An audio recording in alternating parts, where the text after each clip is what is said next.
Now, whose idea was it to team you with Buddy Rose?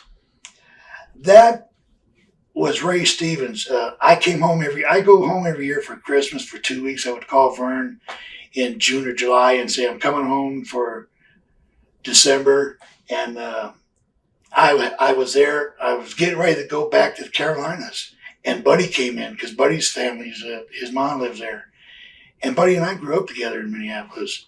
And Ray just said, hey, those guys are natural. You got a guy with a pot belly and you got a tall guy. He said, put them together, do both blonde hair, and the rest was history. We just clicked. Definitely. It was just a marriage made in heaven, and it really ate at Verne. It just drove him crazy. Why is that?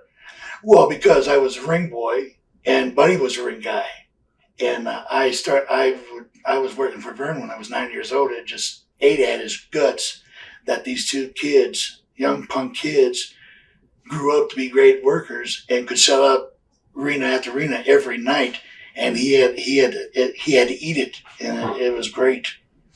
You know. We're talking about your chemistry you had with Buddy Rose and how Verne was kind of, I guess, jealous. Would you say, or he was jealous, and he just couldn't believe that the two kids that worked for them when they were young boys right.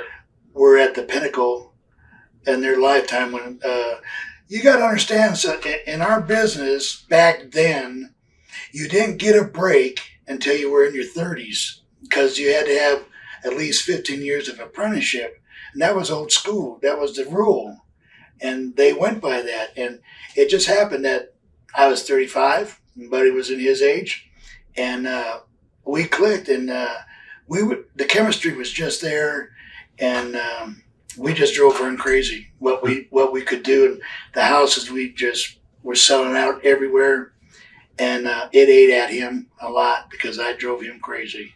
What are your thoughts on Verne as the boss? Asshole. Everybody says that. Why is that? Oh, he's just an asshole. Verne, the AWA was the territory in the whole United States that every wrestler wanted to go to. It was the greatest territory ever. And at one time, you could go in there and make unbelievable money. And everybody fought to go to Minneapolis. But Minneapolis was a territory of about 18 guys. And everyone fought there because of the money. And they got paid so well. But in Verne's later years, he just became, he was an asshole. Right. He started stealing so much money. He was getting like 95 cents out of every dollar he was trying to steal. And it was just getting so bad. And we had so many fights about the money. And, he didn't like me because I was outspoken. I was a locker room lawyer. I was like Brody. I would stick up for the guys and give them, if we had a beef, the guys were scared to, speak their opinion. So I went in there and I just laid it out. He didn't like it.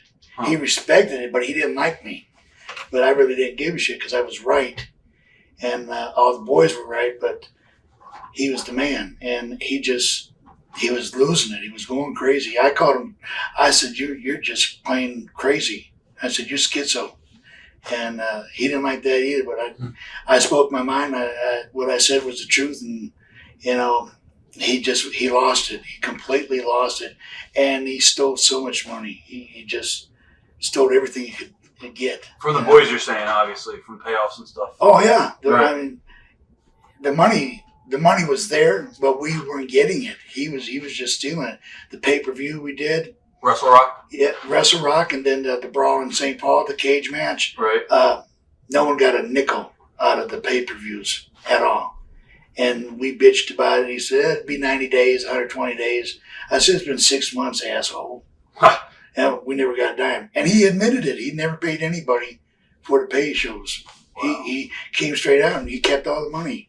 A lot of guys just, we had Jimmy Snuka, we had De Beers, we had the Sheik down there, we had a couple of Japanese wrestlers, we had Smirnoff, we had a whole talented crew, and we were all getting screwed, and we were getting tired of it.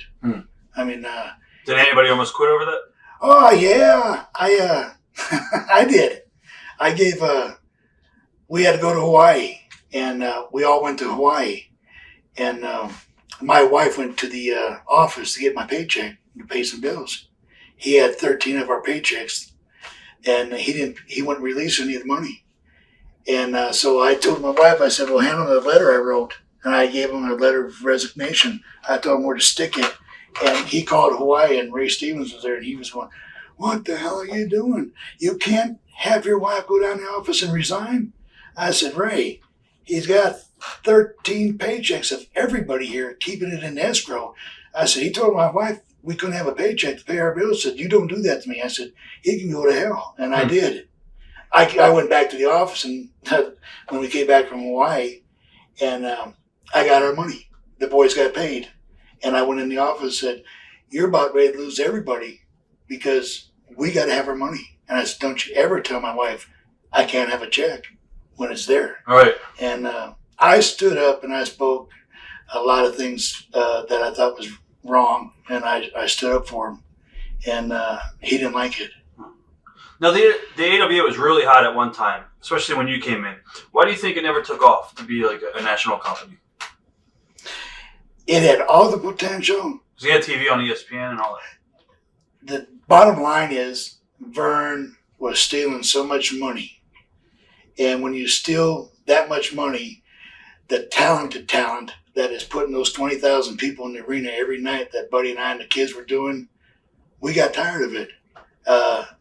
Greg could draw $10,000 at the casino to gamble with, and we couldn't draw $500 because they'd be bitch about it. Right. And it just got to a point that Verne killed himself, and he killed the AWA.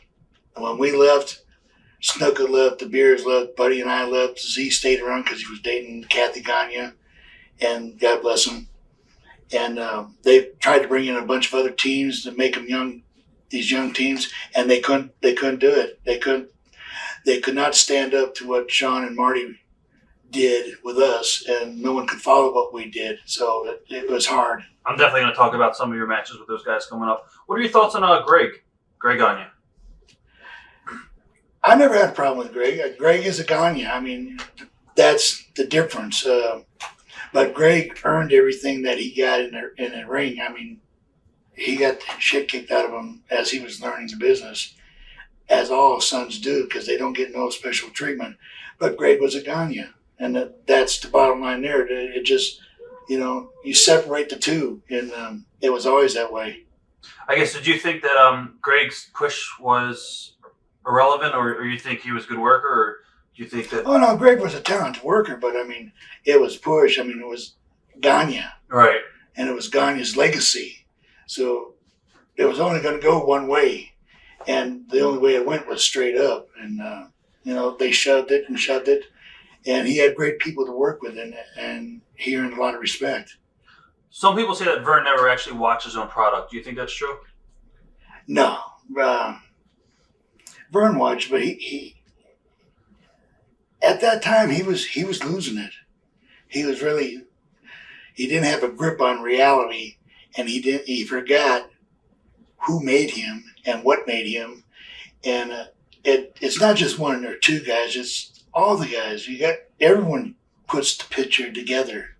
And he was just breaking the picture apart. And he forgot. He forgot because he took over from his partner. And when he took over from his partner, he could do no wrong. And he just saw dollar signs and more dollar signs and more dollar signs, and give the guys a couple dollars here, and then they'd be happy with it. Well, we weren't happy with it. Memories of working around with Larry Zbyszko. Oh, Larry and I, we had a lot of fun together. He was my roommate and my driving partner. We would drive when we were having to drive. I would drive one week, and if we were on the road the next week, when we came back, he would drive, and we shared rooms, and we played chess 4 or 5 o'clock in the morning every day.